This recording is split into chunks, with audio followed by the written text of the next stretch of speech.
এই বর্ষার মৌসুম আপনার দেখা যে একটি পালক লালন পালনের জন্য ঘর বা কোনো আহ, আহ, কোনো জায়গার দরকার হয় না। এই যে দেখেন, এই যে মেইন রাস্তার পাশে হাঁস লালন পালন করছে আমাদের এক কৃষক ভাই।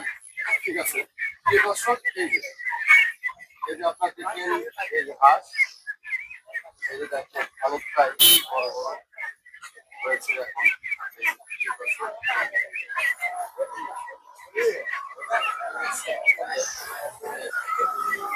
অনেক অনেক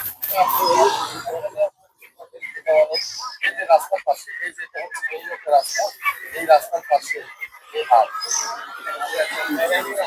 আচ্ছা, এরা ছিল, তারপরে এই যে এই হাঁসটা, এই যে এই খোলা পানিতে লালন পালন করে, এটা সারাদিন এই খোলা পানিতে থাকে। তারপরে যখন ঘরে আসে বা সন্ধ্যায় যখন আসে, তখন এই সন্ধ্যায় এই যে দেখেন নেট জাল দিয়ে রাস্তার পাশে বেড়া দিয়ে এই হাঁসটা লালন পালন করছে। এই দেখেন, এখানে 2000-এর মতো হাঁস আছে। এরা একটা বিশাল উদ্যোক্তা।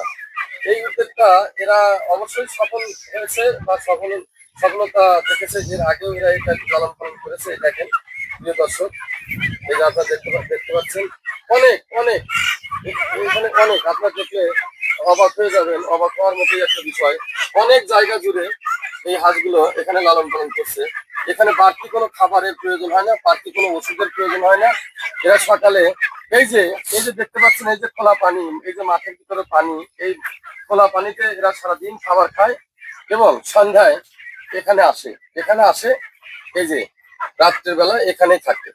এই যে গাছের নিচে এখানে জায়গা করে দেওয়া আছে, এখানে থাকে।